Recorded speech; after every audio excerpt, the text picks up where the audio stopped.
The courtroom door slammed shut, and the silence that followed spoke louder than any outburst could. What happened inside that New York chamber on that pivotal afternoon sent shockwaves through every corner of American political life, triggering reactions that ranged from fierce loyalty to profound alarm, and it all unfolded in ways that few saw coming. The revelation was not a minor procedural detail or a routine legal matter, but something substantial enough to crack the carefully constructed narrative that has surrounded one of the most examined figures in modern American history, and the response it generated revealed fractures and passions that cut straight through the heart of this nation's political identity. Millions of Americans watched, reacted, and debated, and what we witnessed was something far more significant than just another day in court. To understand what makes this moment so consequential, we need to rewind and establish the legal landscape that has been building for years, because the case at the heart of this revelation did not emerge from nowhere.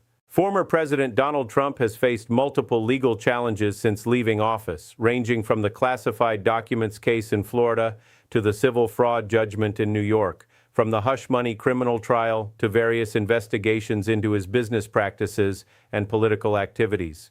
Each of these cases operates within its own legal framework, follows its own procedural timeline, and carries different potential consequences, but together they have created an unprecedented legal situation for any former American president. The combination of criminal and civil cases, federal and state jurisdictions, has produced a legal web that is genuinely without precedent in American history, and that uniqueness matters enormously for how we interpret every new development. The case that generated this particular revelation involves allegations that stretch back years, touching on business practices, financial disclosures, and questions about truthfulness in official contexts. When prosecutors or witnesses reveal information that shifts the understanding of these allegations, the political and social response can be explosive, particularly when that information speaks to questions of credibility, intention, or pattern behavior that supporters and opponents have debated for years. This latest reveal, whatever its specific nature, landed in a political environment already saturated with tension, where millions of Americans have preformed opinions about guilt and innocence, about the legitimacy of the investigations themselves, and about what any verdict would actually mean for the country going forward. The reaction from Trump's most devoted supporters, those who identify with the MAGA movement that formed the core of his political coalition, reflected a specific pattern that we have observed repeatedly throughout these legal proceedings. When developments occur that supporters perceive as threatening or unjust, the response tends to be immediate, intense, and deeply personal, because for many in this coalition, the legal battles are not merely about one man's legal exposure, but about a broader struggle they believe they're waging against a system that has consistently failed to represent their interests or values. This identity connection transforms procedural events into existential ones, which explains why courtroom revelations can trigger responses that seem wildly disproportionate to their technical legal significance. Yet we must be careful here to distinguish between emotional response and analytical assessment, because both matter when we are trying to understand what is happening and why it matters. The intensity of political reactions tells us something important about the state of American civic life, about the degree to which partisan identity has become fused with personal loyalty to political figures, and about the way legal institutions have become battlegrounds for broader cultural wars. But that emotional intensity does not tell us anything about the facts of the case, the validity of legal procedures, or the legitimacy of outcomes that may flow from them. Understanding this distinction is essential for anyone trying to make sense of the current moment without simply reinforcing what they already believed. The institutional mechanics at work here are genuinely complex and deserve careful examination rather than dismissal. Courts operate under rules designed to ensure fair proceedings, protect the rights of the accused, and produce reliable outcomes based on evidence rather than emotion or political pressure. These rules include requirements about how evidence can be introduced, how witnesses can be examined, how juries can be instructed, and how verdicts can be reached and appealed. When courtroom revelations emerge, they emerge within these institutional frameworks, and understanding what they mean requires understanding the frameworks themselves. A piece of information that seems devastating in a political context may have very different legal significance depending on how it was introduced, what it actually proves, and how it fits into the larger evidentiary picture that a jury or judge must consider. The human element in all of this extends far beyond the principles involved, touching millions of Americans whose sense of national identity and civic belonging is caught up in the outcomes of these proceedings. For some, a guilty verdict or damaging revelation would confirm what they have believed all along about the dangers of unchecked power and the importance of accountability regardless of position.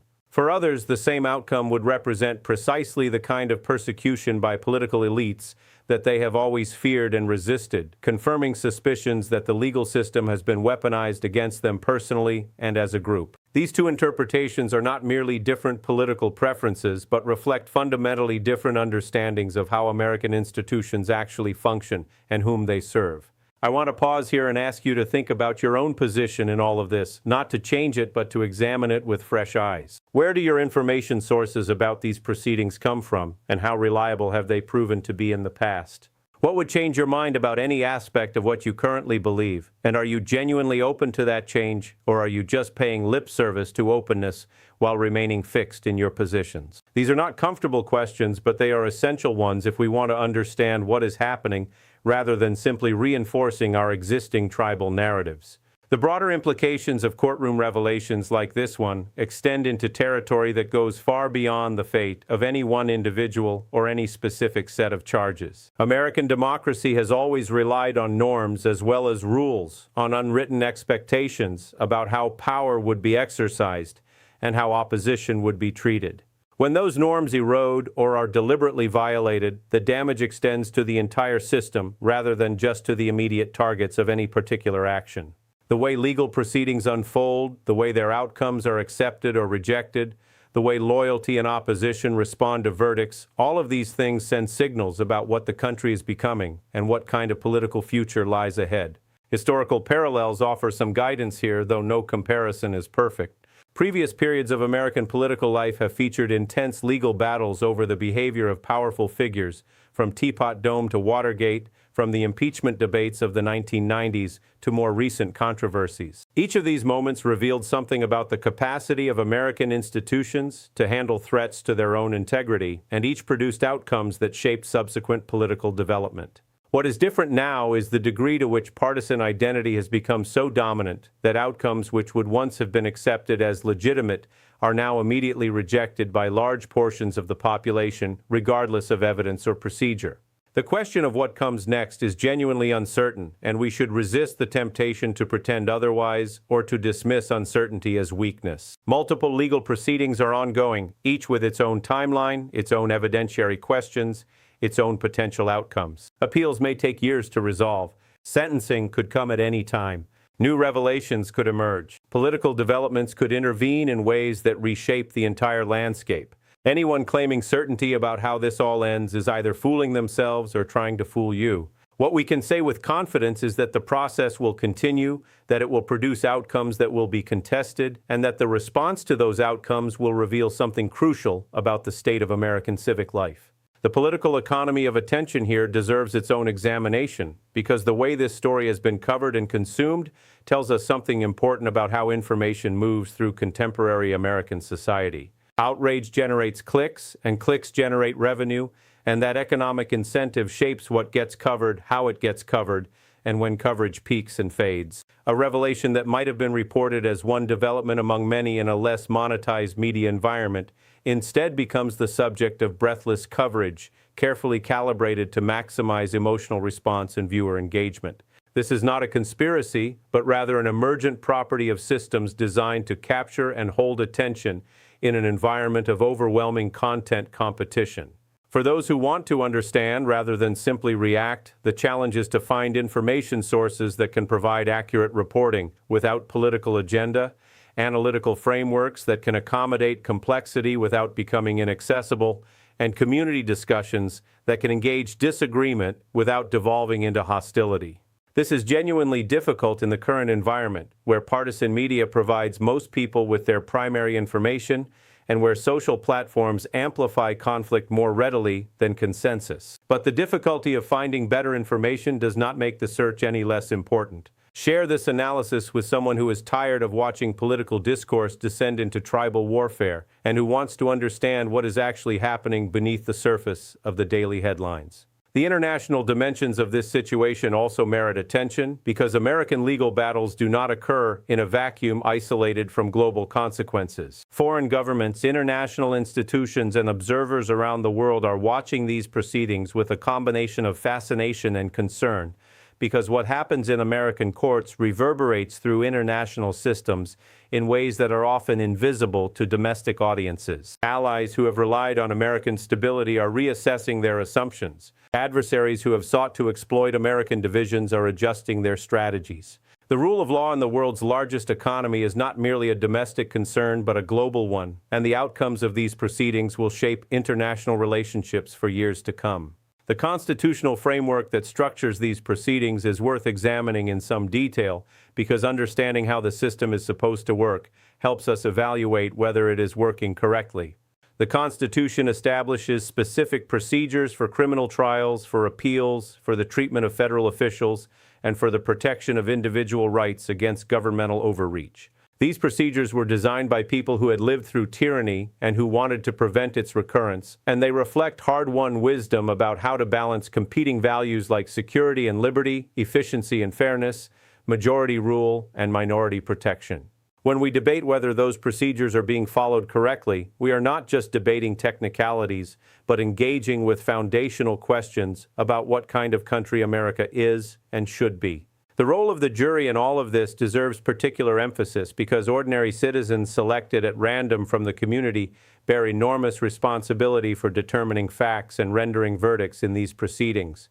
The jury system reflects a deeply held belief that ordinary people, not just experts or elites, can and should make decisions about justice, and that belief has both strengths and vulnerabilities. Juries can bring diverse perspectives and community values to legal proceedings in ways that more technocratic systems cannot, but they can also be influenced by factors that have nothing to do with evidence, from the demeanor of witnesses to the rhetoric of lawyers to pre-existing political views. Understanding how juries actually function in high-profile cases is essential for understanding what their verdicts actually mean. For those who believe that this moment represents a turning point in American history, the question of what to do next becomes urgent and personal. Do you engage in political activity designed to shape outcomes? Do you focus on local and state elections where your impact might be greater? Do you contribute to organizations working on the issues you care about most? Do you simply try to live your life in ways that embody the values you want to see in the country? These are all legitimate responses, but they require clarity about what you actually want to achieve and what strategies are most likely to achieve it. Impulsive reaction to courtroom revelations is understandable, but rarely produces the results that thoughtful engagement can achieve. The media coverage of these proceedings has varied enormously in quality and approach, ranging from careful factual reporting to sensationalized speculation to nakedly partisan commentary.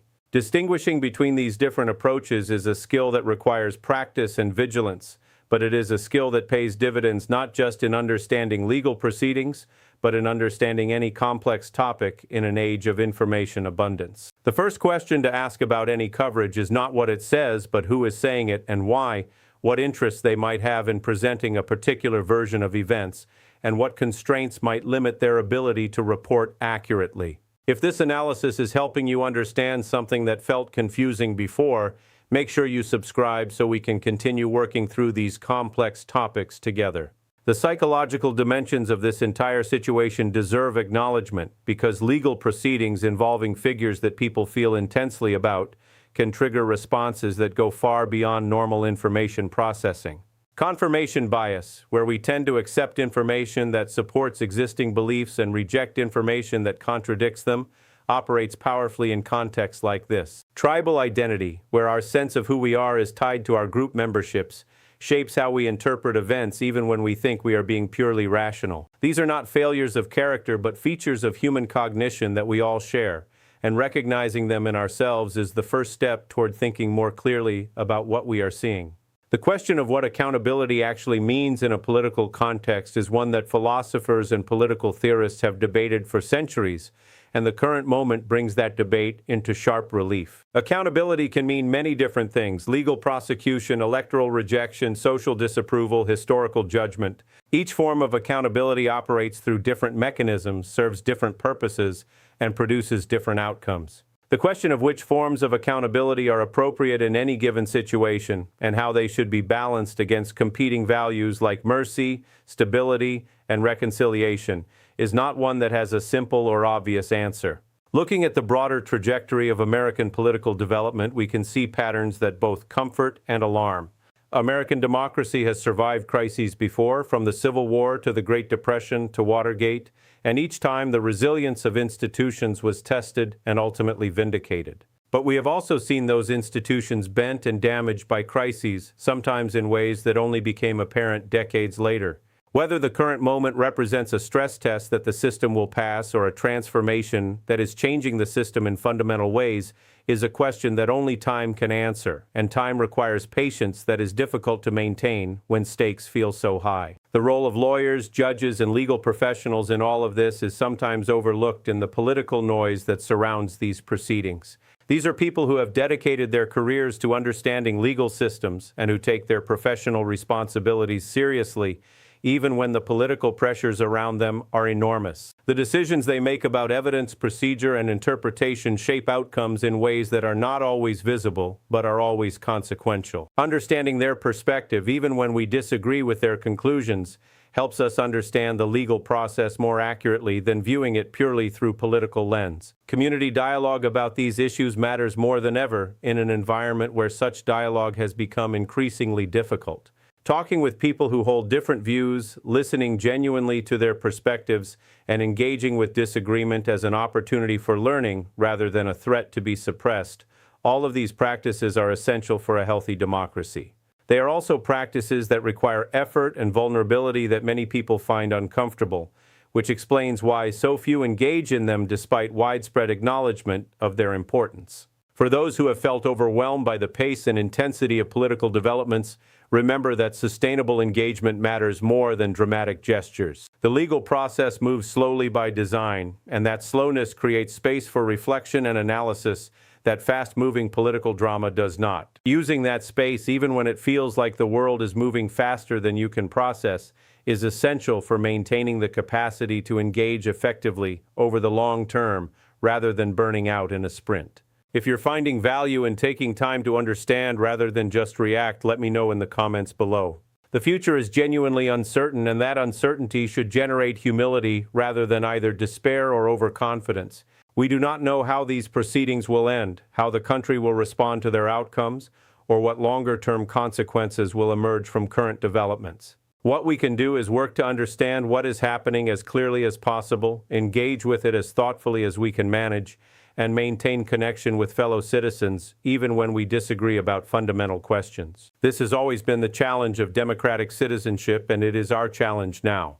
The institutional frameworks that structure these proceedings are not perfect, because no human institutions are perfect, but they reflect accumulated wisdom about how to handle exactly the kinds of situations we are living through. Whether those frameworks will prove adequate to current challenges depends on factors that no one can fully predict, including the choices that millions of individual citizens will make about how to engage, what to believe, and how to act.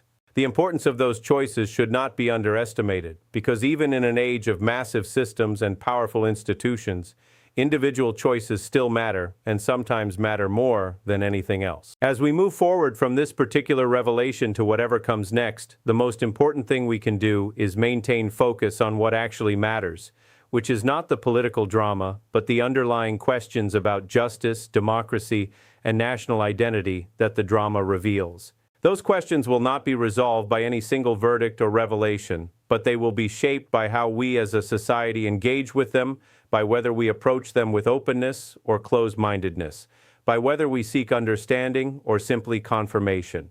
The choice is ours, and it is a choice we make every day through the information we consume, the conversations we have, and the actions we take.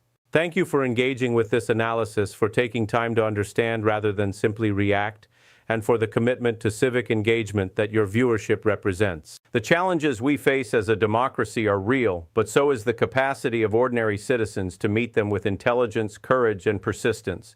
That capacity has carried us through darker moments than this one, and it will carry us through this one as well, provided we do not abandon it in fear or frustration. Stay informed, stay engaged, and stay hopeful, because the country we want to live in is still the country we can build together.